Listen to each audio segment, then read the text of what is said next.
Oi, eu sou o Leandro e hoje eu estou aqui para falar do filme 100 Coisas para Fazer Antes de Virar Zumbi, que está disponível na Netflix. おた後に凶暴化するケースがほとんど。なんだあれ、ゾンビ？もしかしてだけど。もう会社に行かなくてもいいんじゃね？ やったー！ Bom, gente, 100 Coisas para Fazer Antes de Virar Zumbi é um filme japonês que tem mais ou menos 2 horas de duração e ele adapta para o live action uma obra de mangá que tem o mesmo nome, e esse mangá também já foi adaptado para um anime que também está disponível na Netflix. E aqui a gente vai ter o Akira, que é um jovem de 24 anos. Ele conseguiu o primeiro emprego, um emprego maravilhoso dos sonhos dele, que todo mundo comemorou quando ele conseguiu esse emprego. Só que quando ele começa a trabalhar, ele tem uma pequena surpresa. O chefe dele é uma pessoa extremamente abusiva. As pessoas que trabalham na empresa fazem um horário totalmente desumano. Ele entra na empresa e ele começa a ter que virar à noite trabalhando. Ele quase não consegue ir em casa mais. Ele trabalha muito, às vezes ele trabalha 20 horas por dia, dorme 4 horas dentro da própria empresa, em algum lugar, seja um banheiro ou até mesmo um armário, para ele continuar trabalhando no outro dia. E ele começa a perceber que o emprego dos sonhos dele, na verdade, é um pesadelo, porque o chefe trata ele muito mal, grita, humilha ele na frente dos outros funcionários, fala que ele é um incompetente. Quando eles vão para um happy hour, depois do expediente, que já é super longo, às vezes eles saem do happy hour tendo que voltar para a empresa. Então é uma situação que acaba totalmente com a saúde mental do Akira e é extremamente degradante. E também é extremamente problemática, porque ele começa a ter a visão de que ele só vai conseguir crescer na empresa ou se tornar alguém de muito sucesso na vida fazendo esses sacrifícios, deixando a vida dele totalmente de lado e focando totalmente na empresa. E eu gostei bastante desse início do filme porque ele faz um paralelo bem real com situações abusivas que qualquer pessoa pode viver no trabalho. A gente tem uma cultura crescente de trabalhem enquanto eles dormem. Isso não é benéfico pra gente de maneira nenhuma.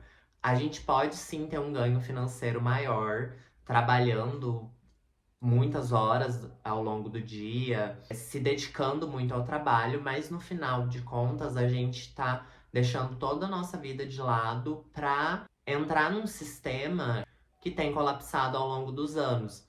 Então eu comecei o filme achando que seria uma crítica social foda. E até que o Akira consegue em um dia voltar pra casa depois de trabalhar muito no escritório. E quando ele acorda, começou um apocalipse zumbi. E tá todo mundo se transformando em zumbi, as pessoas estão morrendo, tá aquele caos em Tóquio. E aí o Akira vê isso como uma oportunidade de viver a vida dele. Então ele vê nessa catástrofe apocalíptica a oportunidade de fazer coisas que ele não estava conseguindo fazer. Como, por exemplo, dormir até tarde, comer uma comida que ele gosta. E nisso ele cria essa lista das 100 coisas que ele quer fazer antes dele ser mordido e se transformar em um zumbi.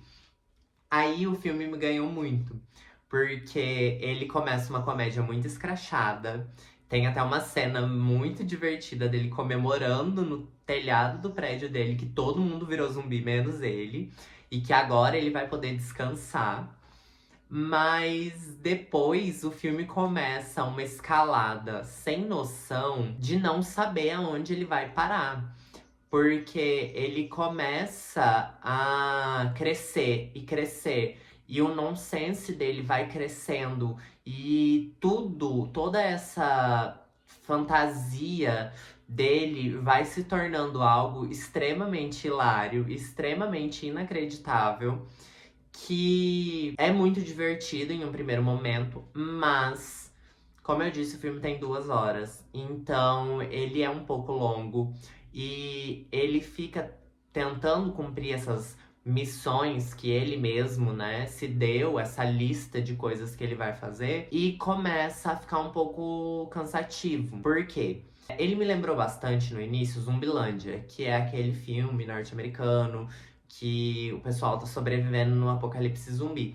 Mas, com o passar do tempo, ele começa a entrar em algumas questões familiares, algumas questões de amizade, e também volta muito nessa questão do trabalho abusivo.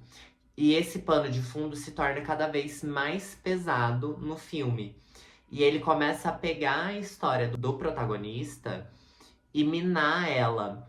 E aí eu acho que o filme peca é que ele é longo demais. Mas é um filme divertido, eu dei boas risadas, mas eu confesso que depois de 1h40 eu já tava, tá, o que vai acontecer agora? Aí acontecia uma coisa que seria pra ser super engraçada. Mas eu acho que o filme é montado muito em ciclos episódicos. Então, eu acredito que se o filme fosse uma série de, por exemplo, 6 episódios, 8 episódios de 30 minutos, seria um deleite, porque a gente conseguiria aproveitar mais essas pausas entre os episódios e se interessar um pouco mais sobre essa situação apocalíptica. Mas eu preciso ressaltar aqui que o filme é bem divertido e os zumbis são muito bem feitos. O que me incomoda um pouco é a questão da computação gráfica. Eu acho que eles se perdem e eles querem fazer coisas megalomaníacas e a gente consegue ver que tudo aquilo ali não é efeito prático, tudo é digital e ele acaba se perdendo nessa megalomania dele. Eu não cheguei a ver o anime, mas a Netflix já me sugeriu assistir, então talvez eu assista ele para trazer uma outra visão da mesma história. Até porque na animação muito mais coisas são permitidas. Mas eu acho que essa crítica ao trabalho excessivo e ao capitalismo desenfreado que a gente vive é muito interessante. É uma pena que o filme comece a ficar um pouco maçante depois de 1h20 de filme, 1h30. Eu acho que se ele tivesse 1h30, ou se ele fosse uma série de episódios curtos, seria, sim, a forma perfeita de contar essa história. A fotografia é bonita, a gente tem algumas cenas bem legais, a gente tem esses efeitos práticos nos zumbis que são bem interessantes. Os asiáticos têm essa capacidade de conseguir criar esses zumbis de uma maneira muito legal e principalmente uma maneira de se comportar como zumbi muito interessante, diferente dos americanos, que é sempre aquela coisa se arrastando. Eles se contorcem e até fazem alguns movimentos, lembrando bastante movimentos de pessoas elásticas, de circo, o que é bem interessante. Mas no geral, sem coisas pra fazer antes de virar um zumbi, é um filme mediano. Eu dou uma nota 6 de 10 pra ele, porque eu acho que, como entretenimento pra um domingo à tarde, bem sessão da tarde, pra passar na Globo, ele é legal, porque ele cumpre o papel dele de entreter a gente por um período de tempo. Mas eu acho que essas 2 horas de duração acabam minando um pouco do nosso interesse no filme. Existe uma cena envolvendo uma criatura marinha que é assim, de ficar embasbacado. Aquilo ali me tirou assim do eixo. Eu comecei a rir muito, mas pela falta de noção e pela coragem de alguém gravar aquela cena pra pôr num filme. Eu acho um filme divertido. E se você tá com um tempinho livre aí querendo ver alguma coisa de zumbi de uma perspectiva mais cômica do que terror, eu acho que vale a pena. Então é isso, deixem o like, compartilhem esse vídeo, se inscrevam aqui no canal, isso me ajuda muito a crescer no YouTube. Deixem aqui nos comentários se vocês gostam desses filmes de zumbi. Eu confesso que eu amo. Eu não sou muito fã do gênero de horror. eu tenho alguns problemas com filmes de terror, porque eu sinto muito medo e eu acabo não conseguindo aproveitar o filme, porque eu fico a maioria do tempo com o olho tampado.